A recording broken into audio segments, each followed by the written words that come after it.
welcome everybody to the October meeting of the Library Marketing Book Club. Thanks so much for joining us. We're glad everybody's here, and surely some people will be jumping on soon. And we are really, really excited that we have a wonderful guest with us. We have a rock star of the marketing world, David Meerman Scott. So David's joined us today as we talk about the new rules of marketing PR. I got a little intro, a little bit to share about David. So David spotted the real-time marketing revolution in its infancy and wrote 5 books, including the one we read, The New Rules of Marketing PR, now in its 7th edition with more than 400,000 copies sold in English, available in 29 languages from Albanian to Vietnamese. David says now the pendulum has swung too far in the direction of superficial online communications. Tech-weary and bot-weary people are hungry for true human connection. Organizations have learned to win by developing what David calls a fanocracy, which is the subject of his Wall Street Journal bestseller, tapping into the mindset that relationships with customers are more important than the products they sell to them. David is a massive live music fan, having been to 804 live shows since he was 15 years old, passionate about the Apollo lunar program, and loves to surf, but says that he's not very good at it. So I have a couple of updates. Yesterday, Yeah. I actually submitted the 8th edition of the New Rules of Marketing and PR Wonderful. to Wiley. So the 8th is in the works. And last week I went to 2 shows at Red Rocks. So you can up two Dead and Company shows. So I've now seen 83 Grateful Dead concerts, and you can up my spreadsheet in terms of the number of shows I've seen based on what I did last week. Good timing. Yeah, I was wondering about the 8th edition. I was thinking that you probably would be writing one. I imagine that one probably covers some of the more recent post-COVID, which is kind of an interesting. Yeah, I put a big section on AI and particularly the dangers of AI. I also because and we can talk about this if it makes sense, but I believe the Facebook algorithm is the most destructive technology ever invented, bar none. And you can think of a lot of destructive technologies out there. Facebook algorithm is the worst thing ever invented. Also, I wrote a lot about virtual events, which we're doing right here, as being very important. And then there's always social media that come and go. Things that are new on the horizon, like social audio services like Clubhouse and others that have come on the horizon. So yeah, I've always got to update the book because there's always something new going on in the world of online marketing. It's great to see that you keep the book updated. I imagine some of us may have read some of the different versions, but it's got a wonderful core to it. I am an audiobook listener, so I listened to the 6th edition, which was the latest one out, which was fantastic. But it's wonderful that you get updated. And yeah, obviously, there definitely are things that change all the time. And in the library world, we enjoy that also, that things are always changing, new they are indeed, and new technologies. Hannah 5th edition, Angela 6th edition. Yeah. So, but it's great that you keep it all updated. It's important. I mean, the first edition came out in 2007. Which is like 100 years ago in internet years. And the first edition, when I was writing the first edition in 05 and 06, Twitter didn't exist. Yeah. Facebook was only for students. YouTube had just gotten started. I mean, it was a real weird kind of different world than it is right now. Yeah. And I think even in the one that I read, Google Plus was still a thing, which is, has changed. Right. I had to write that out in the 7th edition. That one disappeared. And I know that I'm sure I know a lot of us are probably experiencing TikTok has really taken off in the most recent years. So yeah, there's definitely a lot of stuff that changed. But despite that, it still seems that that the core ideas and core concepts, they span every. They have, and in fact, the basic idea of the book, which is that the old rules of marketing and PR are that you have to spend money to advertise, whether that's in a newspaper, magazine, television station, radio station, billboard, direct mail, whatever. You have to spend money to advertise, or you have to convince the media to write or broadcast about you, or you need to hire salespeople to go out and knock on doors or virtual doors. But all of that's changed. The new rules being, of course, what you've read about, that that marketing, public relations, generating attention is all about creating great content, putting it out there. And, what I find really interesting that also hasn't changed is that ultimately what we all need to be doing is creating our own real estate on the web. Yeah, social media is important. And, as you said, TikTok is coming up now, and Clubhouse is and other social audio apps are fairly new. Google Plus went away. Others have gone away prior to that.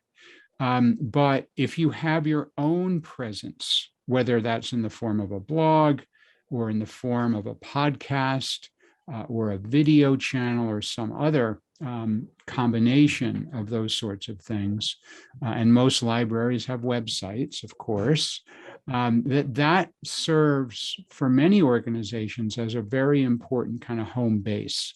And I think with all of the discussion around social media, and yes, it's important to discuss social media and think about how we want to have a presence on social media. With all that discussion, sometimes people forget that the humble website or the blog, which has been around for 20 years, people forget how important that can be, to have a place to drive people to, that you own the URL to, that you own the design of, that no one can take away from you, and that nobody can change an algorithm to not show anymore. It's super frustrating when you develop some traction on a social network. It doesn't matter which one, but you develop a traction, and then all of a sudden they tweak the algorithm and no one sees you anymore. And that happens all the time. Right. But it's not going to happen with your own content. It's not going to happen with your own investment in content real estate. Yeah.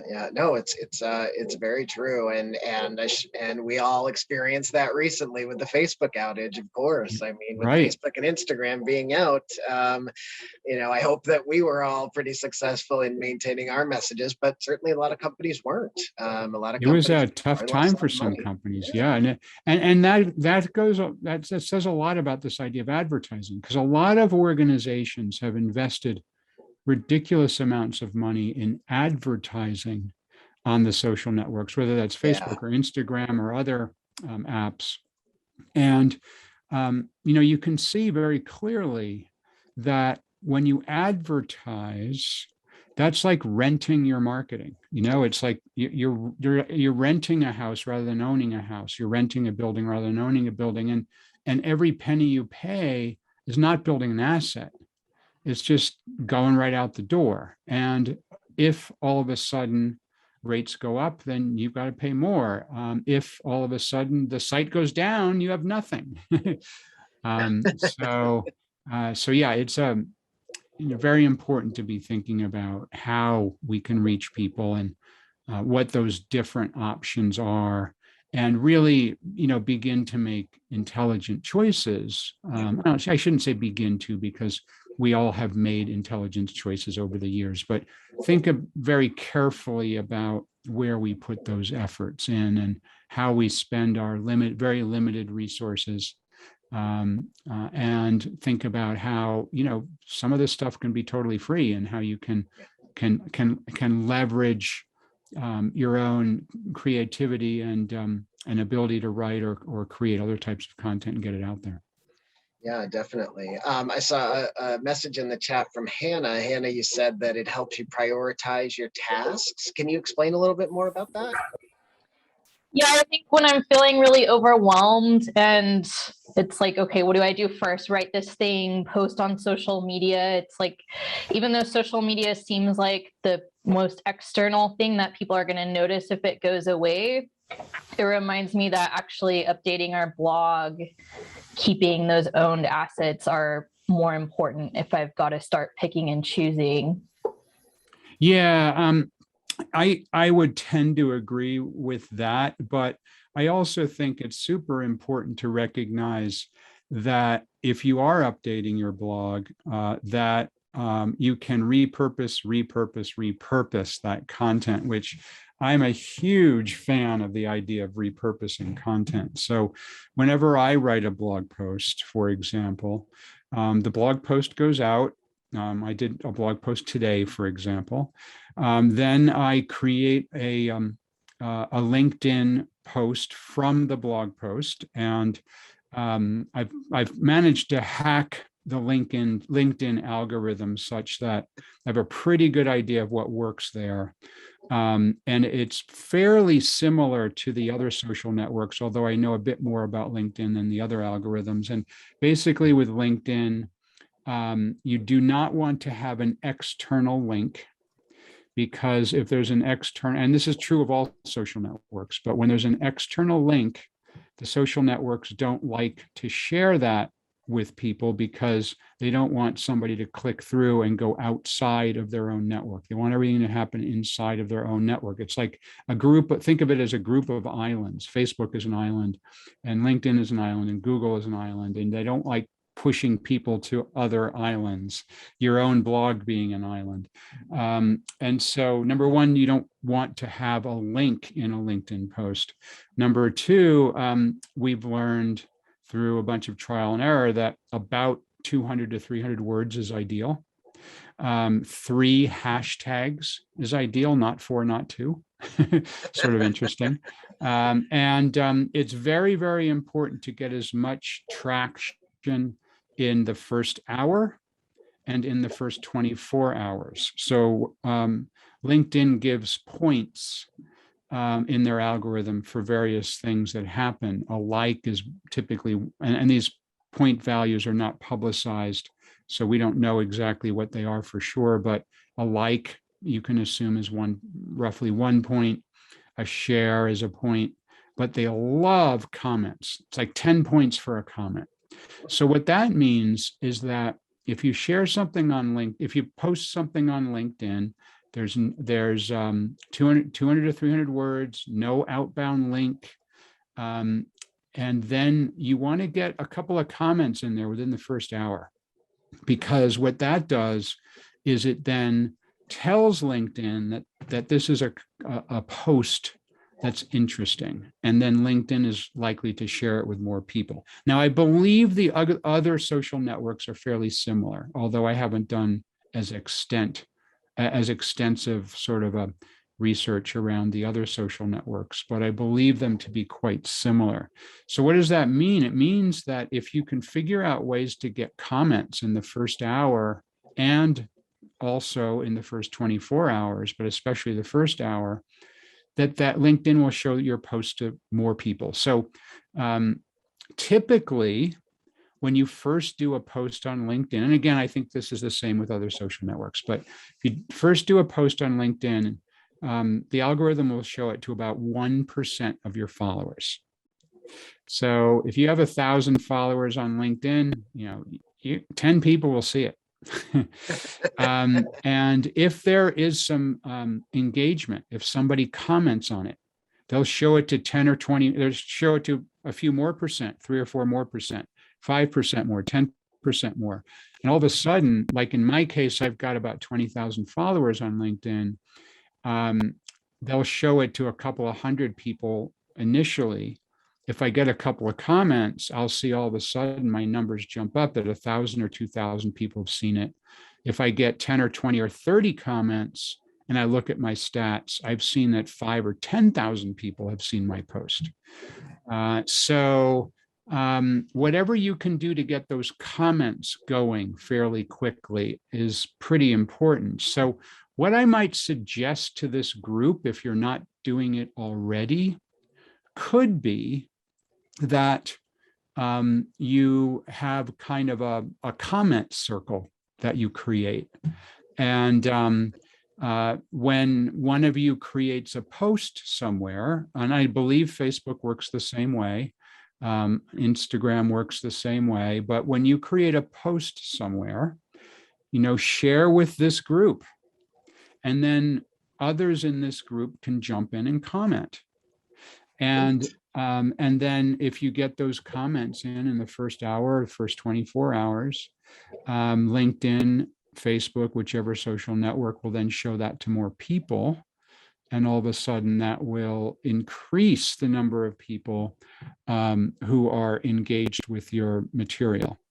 You don't want the social network to know that you've got this comment circle, because technically it violates their terms of use, but they don't ever have to know if you use another platform like email to share the fact that you just published this blog post or this LinkedIn post or whatever it is. That is a very neat idea. I like that. That would be cool if we could start something like that. Yeah. Yeah. Angie Ryan says she's done this on Bookstagram. So Angie, you've had people kind of share the same thing. I don't know if you're able to pop on audio, Angie. Yeah. I've done this as a Bookstagrammer. It's a very big thing in that community. It's not something I necessarily do anymore, because it sort of hijacks the algorithm a little bit. And so they have like whole like pods and private Instagram pages that when you follow that, you like go through and you like and comment on like 100 things. But when you're not a part of those, then you get buried because you're not a part of that rat race. But it's a ton of work, and it was too much work for a hobby.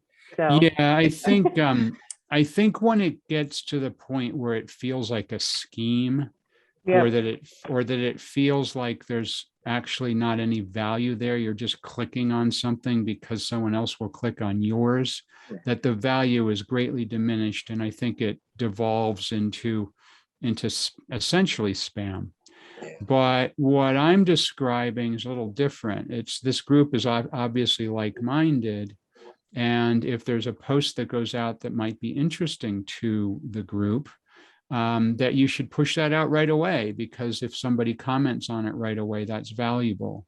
And so I like this kind of sharing of valuable information when it truly is sharing of valuable information, and not just a scheme where you're clicking on stuff because you'll expect to get something in return later on. Yeah. Kathy Lucier mentioned up above that she's seen the same thing also on YouTube, that YouTubers are asking for a lot of comments. And yeah, Kathy, anything else to, and the YouTube algorithm is also very, very similar. They're all fairly similar in how they reward engagement and how they kind of dissuade people from linking outside of their network. And Mary had a question, and Mary, this is a good one. What about links to your website and social posts? So, it is driving people off of the platform. And David, it would be interesting to hear, and Mary, if you have any additional information about it, but David, it'd be interesting to hear. So in that LinkedIn post example that you have, what would be a call to action, or how would you, or is there a call to action, or how do you do that without putting a link to something external? I don't really see it as an either or. I think you just have to weigh the fact that LinkedIn, and again, I'm only doing the research on LinkedIn, but the other networks work the same way, that when I put a link to my own blog in a LinkedIn post, which I do very frequently, maybe half the time that I post on LinkedIn, I'll include a link to my own blog, I will see diminished numbers. Interesting. And so if an average LinkedIn post with no link gets, say, for argument's sake, 4,000 views, an average link post to LinkedIn with a link, and almost always that's a link back to my blog, will get maybe 2,000 views, roughly half. Interesting. So I just have to weigh the fact that LinkedIn is going to suppress a post which has a link, but that might be it. That might be worth it to me because I want to get those links back to my blog post.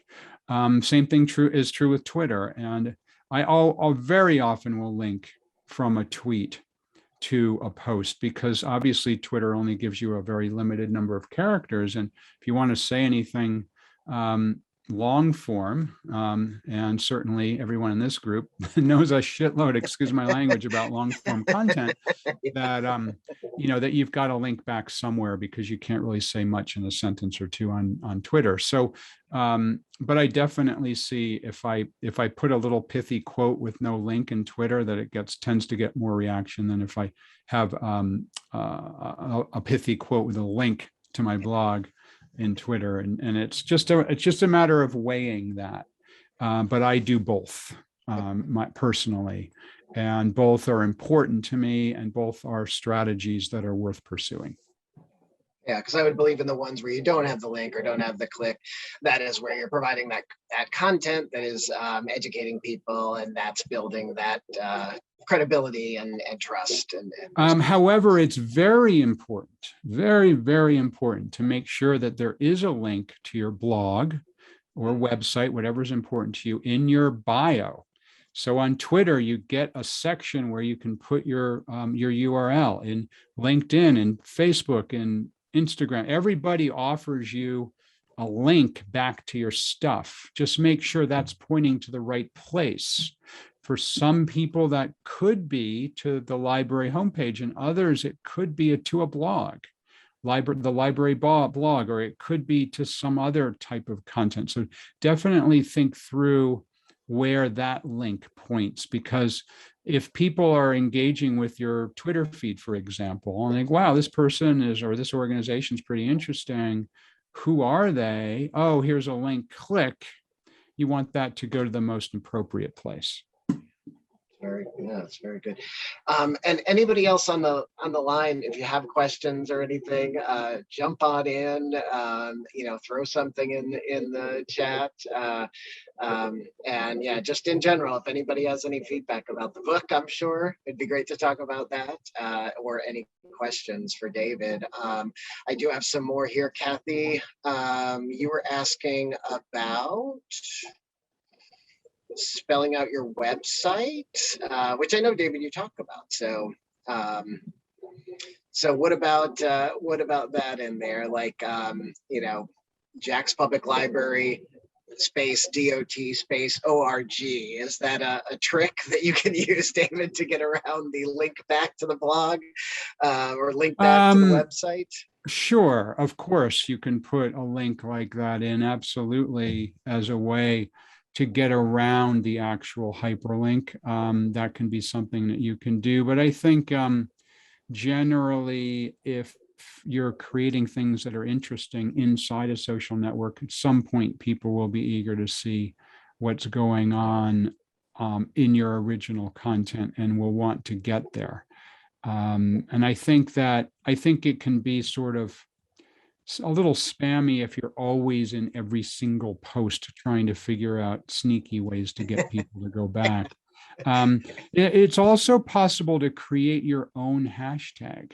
That can be another way to drive people to other content without the social network thinking that you're pointing them somewhere else. Like, for example, I've done that myself. My most recent book is called Fanocracy, and I did a very deep dive together with my daughter Reiko, who's now 28, but when we started working on the project was 22 years old, on how and why people become fans of something. And so the word Fanocracy is a made-up word. I love the word. It took us 6 months to come up with the title, but we own the URL fanocracy.com. And if you type Fanocracy into any search engine or into Amazon or wherever, you get us and only us. So we rely on that hashtag Fanocracy. And so I'll frequently particularly in tweets, but other places, use hashtag fanocracy. And that serves as kind of a backdoor way that doesn't affect the way that the algorithm treats you, as a way to get people to find more information that you've created. So certainly consider creating a unique hashtag for your institution, for your library, for a particular type of content you're creating, or whatever it might be. Yeah, that's good. We did have another little bit about links here, David. Be interesting to hear about what your thoughts are, and and anybody else that has experience on this with something like a link tree or something like a link bio or those kind of things, which give you an opportunity, if anybody isn't familiar with those, give you an opportunity to it's kind of like creating sort of a blog of links off a social media site. David, what are your thoughts about link trees? Don't really have a strong opinion either way. So don't know that I want to spend any time talking about that. No problem. Unless other people want to jump in. But yeah, Angie, what is your experience with Linktree? How's it performed for you? It does okay for me. I said it has about 274 views and 213 clicks. So I think that's pretty decent. And I find it works well for Instagram, because obviously you can't have links there. I'm still waiting for links in my story, because supposedly everyone has them now, and I don't have them yet. But so I just have kind of like my most frequently mentioned things. And so, I'll be like, hey, check out the link in profile to go to our website, or to see our newest newsletter or our blog. And then there's a bunch of other things that they might go there and be like, oh, that looks interesting. And of course, a link to give to the library. So. Yep. Very nice. Very good. That's great. David, in the book, one thing that I really liked that you talked about was the Amazon website, which I think a lot of us in libraries, I feel like a lot of us in libraries aspire to that kind of connection and that browsing, because I mean, we're working on our library catalog right now, and we're finding that our catalog is great if you know what you're looking for. right. And our catalog in the way right now is not really as great about browsing. So Yeah. a really interesting example that about Amazon and how that's all set up. Yeah, I really, I think that that's a very important distinction. And I don't think I wrote about it very much in the book, but I came out of the online news business, and I worked for many years at financial information companies, Dow Jones, Reuters, companies like that. And part of my role was in product development around creating services that were typically used in the financial market sectors. And what that taught me is that there, and I'm saying roughly half and half. I don't know if that's the right ratio, but that's what I've been saying. Half the time when you go to a website, you know exactly what you want and you just want to search for it. So I go to Amazon and I search for a 16-inch canvas bag. I know what I want. But half the time you go to a website, you don't necessarily know exactly what you want. And this week, my wife and I are poking around looking for a new dining room table. And dining room table is not necessarily going to be a search that makes any sense for us, but we're sort of literally just poking around and finding, what do we want to do? Do we want to buy something off the shelf? Do we want custom? What are we doing here? No idea yet. All we know is we want a new dining room table. And so I think that's especially true of somebody who's looking for knowledge, whether that's a book or other types of knowledge. And in my case, real-time financial information, because sometimes you want to know, if you're interested in real-time financial information, when is the next Fed meeting where they will make a decision about interest rates. But also, if you're interested in financial information, you do not know what's coming next. You don't know what the next headline is going to be. So you have to browse. And I think that the vast majority of libraries, as I've seen them, either physical or virtual, are always focused on people who think they know what they want, as opposed to the opposite of someone who just says, I'm going on vacation. I want 5 books to bring with me. Or my mother loves mysteries. I want to find a new author that she's never read before. These kinds of things, in my personal experience, I might be wrong and there might be exceptions, but in my personal experience, are not found on library websites. And so I think that there's a really big opportunity for all of you to consider that there are multiple ways that people learn, and there's multiple ways that people are on the hunt for something that's interesting to them. And only one of them is when they know what they want. I think it's at least 50%, if not more, who are just coming and saying, I want to be entertained this week. I'm not quite sure what it is yet. And there's many ways to organize that. And I think Netflix, for example, you're probably all familiar with the Netflix algorithm. I think the Netflix algorithm is tuned way too strongly towards what you've already seen. It's very much like the Facebook algorithm, right? The Netflix algorithm and the Facebook algorithm are essentially the same kind of algorithm. What does it do? It looks at what you've already viewed and then prioritizes similar content. So when I first went on to Netflix, I watched a lot of rock and roll documentaries. And now, 10 years later, however many years later, 3, 4, 5, 6, 7, whatever, however many years it's been, Netflix is still showing me a huge number of rock and roll documentaries in my feed because the algorithm thinks that's all I'm interested in. And it's really, really, really, really hard to break the algorithm such that you're seeing things you never thought to ask for. Because everything that you pop up, it says, oh, you're 90% likely to like this. Well, how the hell do you know what I might like? I have a wide variety of things I'm interested in. I've been to 83 Grateful Dead concerts. I've been to 107 countries. I own a camper van. I own a 1973 Land Rover Series 3.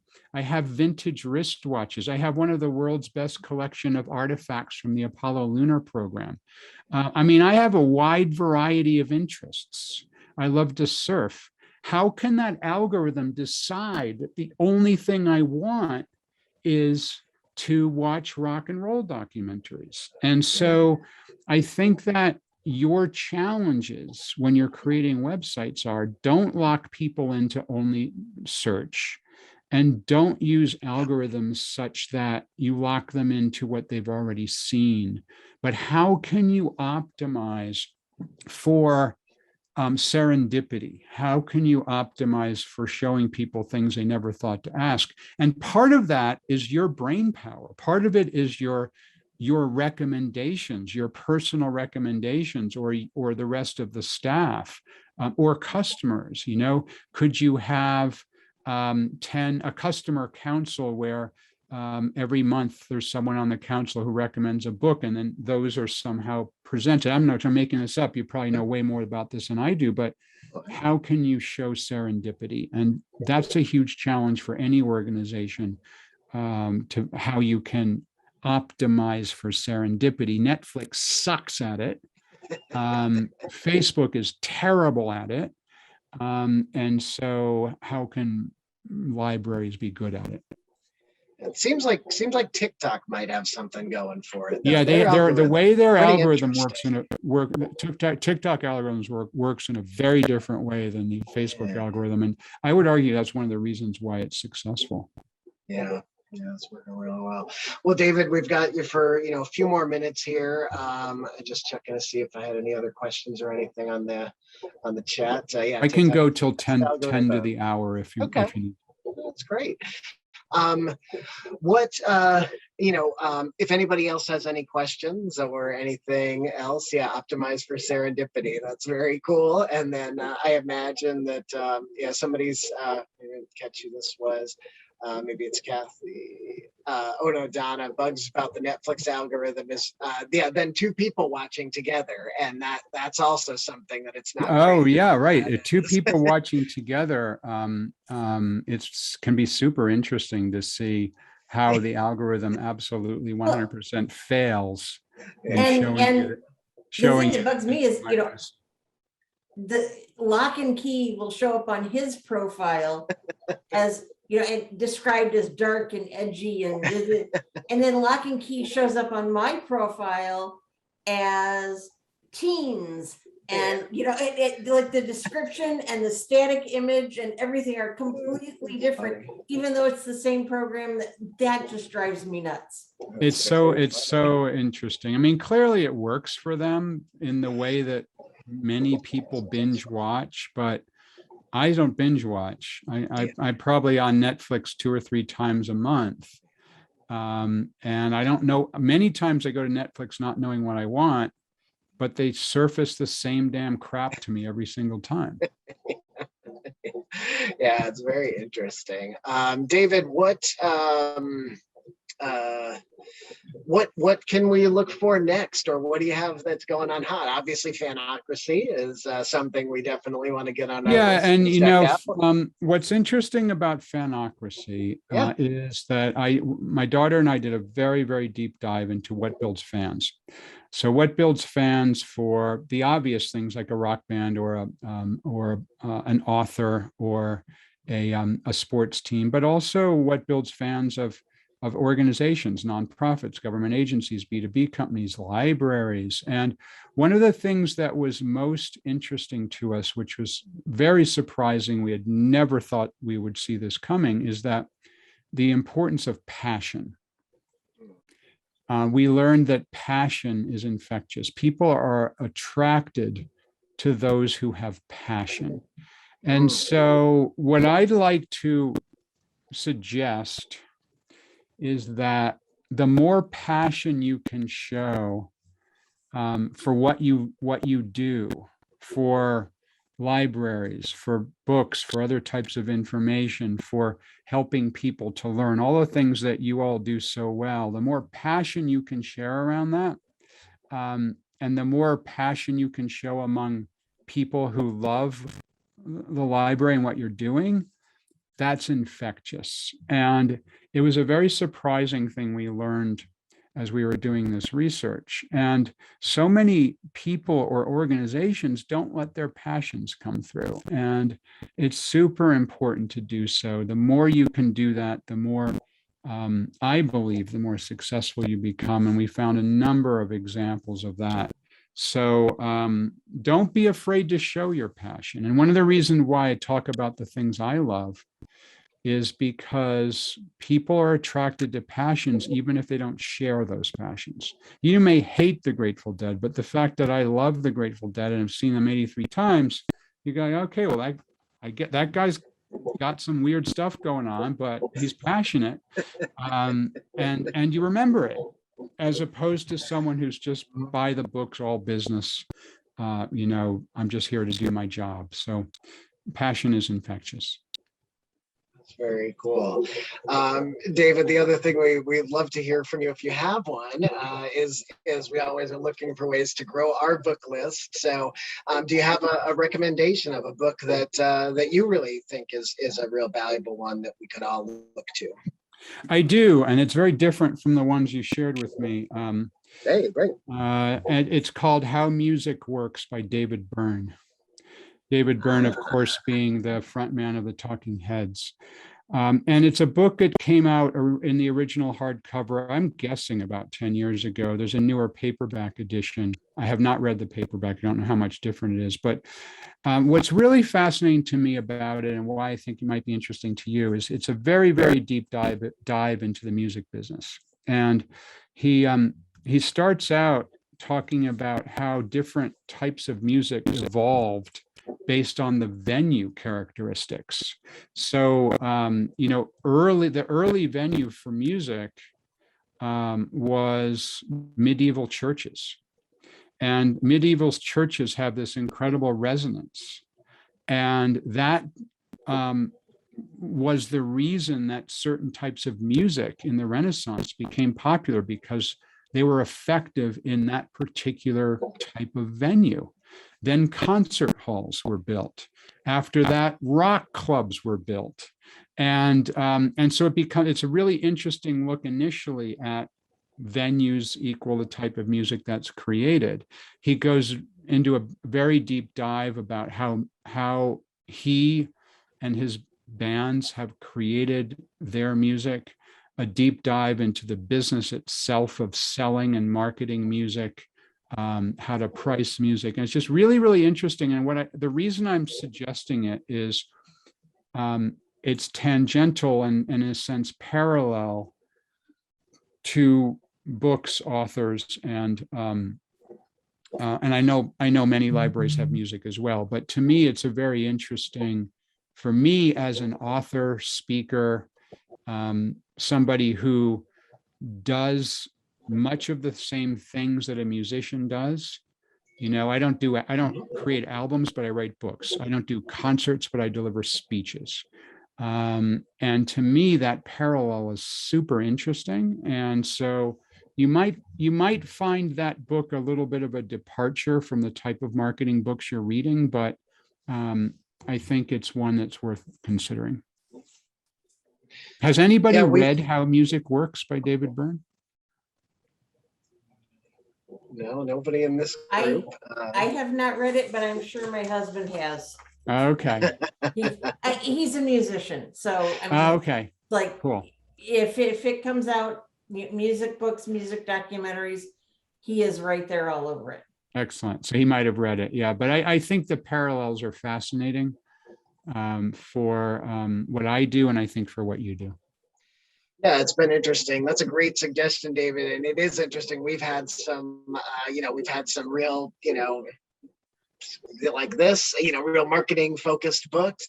We've also gone out and read some things that are a little bit off. And yeah, it's always good to get a different thing. And David Byrne, so cool. He's on Broadway right now, I think. Yeah, I've seen that show. I've seen that show 3 times. It's fabulous.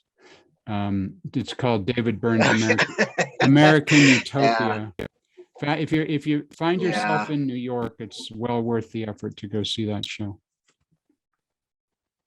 Yeah, and super smart guy. I know that years back he was big into PowerPoint, but using PowerPoint as art. So a fascinating person that in the 80s seemed like, hey, it's just this head of this pop group that was pretty good and pretty popular, but he's really just fantastic. He's done some amazing things. So that's a really cool suggestion. We'll get it on the list.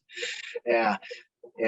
Well, David, before you go, since you're still here, if we'll do, if you would be so kind as to pick our winner for the book for our next month. So I will give you a number range. So we have 3, 6, 9, 12, 14 minus us. So a number from 1 to 12, if you can pick one, and that will be somebody who will win the next number book. 7. 3, 4, 5, 6, 7. Donna Forbes. So Donna, you win a copy of, and it's Mark Aaron Polger. Next month's book we read, David, is a hardcore library marketing book. So it's library marketing basics by Mark Aaron Polger. So looking forward to reading that. And anything else you have to share, David, before you go?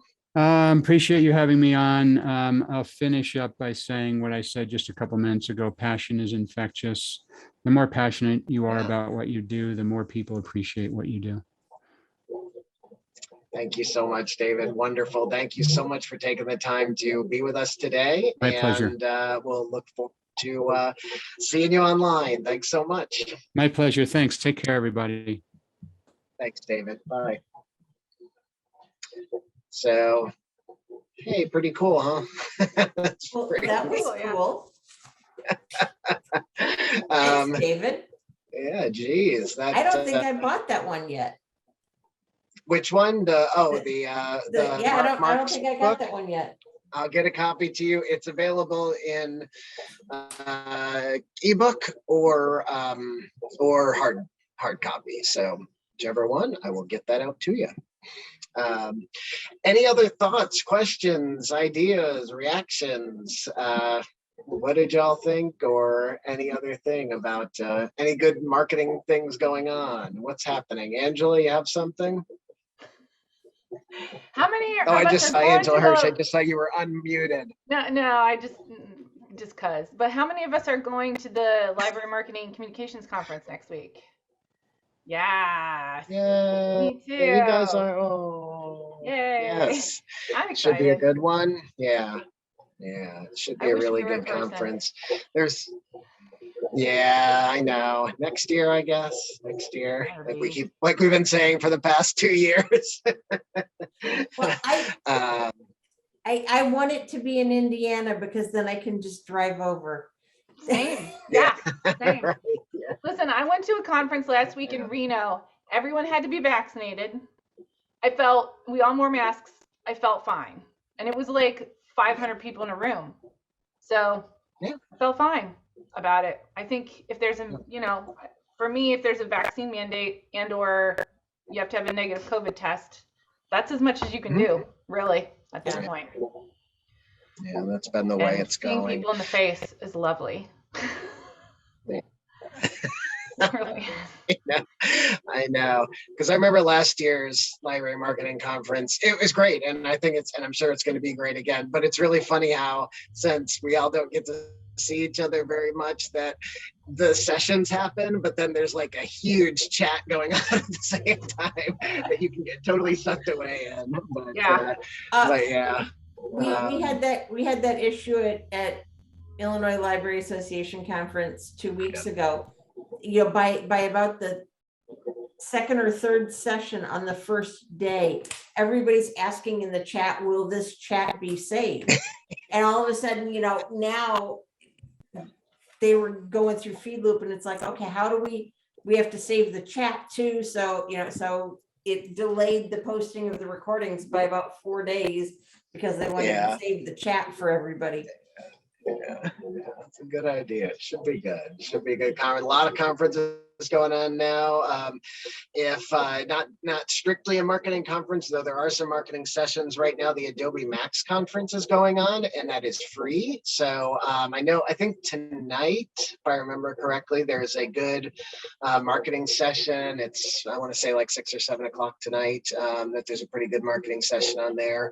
So not a bad one to sign up for. And Cersei Dynex conference is next week.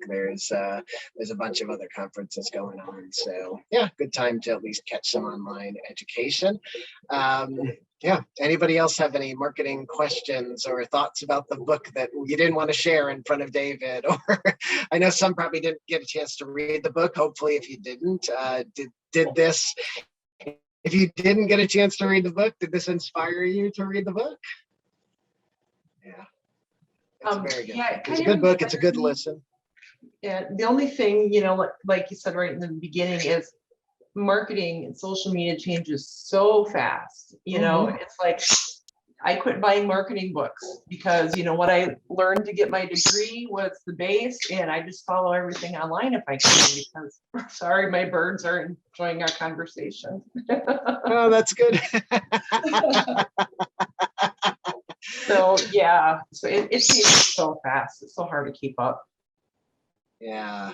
Yeah, that's what's really cool. I like that he updates these every couple of years. It was funny, I don't know. So in the 6th edition, anybody that read it, listened to that one, it starts off with, as I write this, President Trump has just been elected the, 46, whatever president he was of the United States. And, and I wonder how much, I didn't want to go there with him, but, how much that changed the sales of his books after things got not so popular, and that was really interesting. But I look forward to seeing the edition that talks about current things that are going on and things that are COVID. But it seems that even if if the majority of this content was written in 2007, it's pretty cool that a lot of it still really, really holds up well.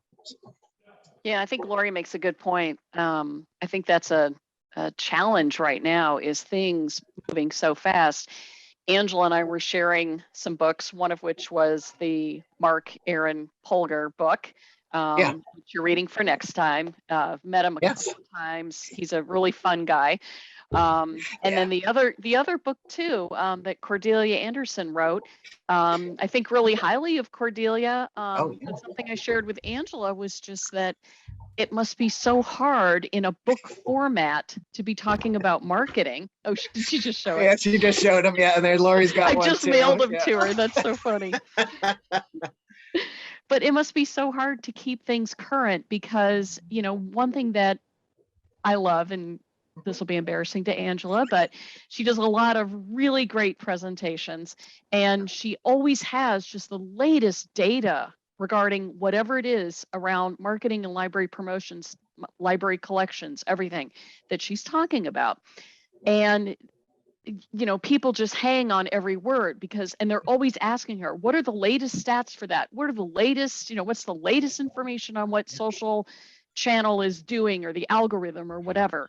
I really feel for people who are writing marketing books. I think there's still a lot we can learn from them, but I think you do have to, kind of like David was saying in a weird way when he talked about David Byrne's book, you kind of have to, I don't want to say take it with a grain of salt, but I think you have to project a little bit or find that correlation, analogy, whatever I'm trying to say. I think you get the idea. Yeah. But that'll be an interesting, very much. comment for some, or question to some of the authors coming up of, is everything that you said still true? Or, how have things changed? Because, oh my God, the world has changed in just the past 6 months. Forget the past 6 years. So anyway. Yeah, I have the 2020, like I have the newest, I don't know, whatever. You have the 7th one, yeah. Yeah, and he talks about it being 2019 when he writes it. It's like December 2019, and I'm like, oh no, it's going to get rough. And it was very, it was just so interesting to read something that was only like a little bit old. But I was like, there was no mention of TikTok. And then he mentioned something else, and I was like, that platform, no one's there anymore. So yeah, it really does. I mean, this is not old, but I was like, oh, this is especially dated with COVID. Yeah, it's a smart move to keep updating them. I know it sounds ridiculous, but I keep going back to the dark ages when I was a child, and about every 6 months, my grandfather would hand me this packet and he would say, here, go update the encyclopedias. And it was all of these little stickers that went on the encyclopedia pages that told you what was in that year's yearbook to update that. Yeah, it was just ridiculous. But that's so cool. It's like, so if you looked up frog, there might be a little sticker saying, oh, in 1964, there was another article on frog and it's in this yearbook.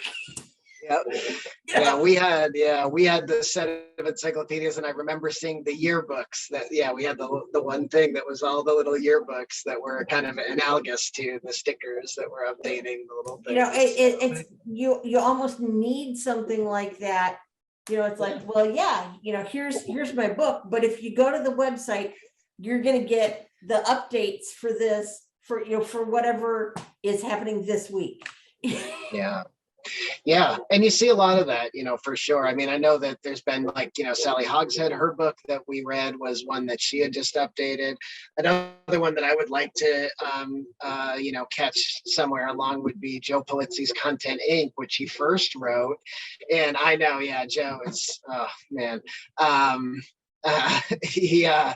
If you don't know who Joe Polizzi is, he's like another super marketing rock star. But Content Inc., he first wrote probably back in 2010 when he started the Content Marketing Institute, and he just updated it last year. So it's a really good, And Joe is also a preacher of, don't build your house on rented land, and make sure that your content is good. So I'd love to get him, and Robert Rose would be great to get on too. So yeah, it's been great This stuff. is the one I just got, All right, and I'm really enjoying it. good. We'll make sure to get it on the list. Yeah, if anybody ever has any suggestions of anything, and kind of like David did, it doesn't have to be a marketing book, because when we read a lot of marketing books, we hear a lot of the same things, and it's can be motivating, and we want to do more stuff. But after a while, we were reading them among my team. I think I might have shared this. And I think after about 4 books that all had, applied the space race of the 60s, everybody applied we're going to have a man on the moon by, in the next decade. This is enough. Can we try something a little different? So it's always good to share some a little different. Well, we're just about finished. Thank you all so much for coming to this. It's great to have a nice showing when we have an author. And wow, I mean, that was some kind of author. So looking forward to Mark. Mark's awesome. Mark was an accidental marketer. And it's going to be great to have Mark with us next month to talk about marketing library basics. Hopefully y'all can make it. If you're not on the email list, make sure you are. I think you all may be, but I'll send out a survey after. So I'd love to hear what you thought. And I will see you all online, and some of you at LMCC next week. Thank you. Bye, Thanks, everybody. Good to see you. Bye-bye.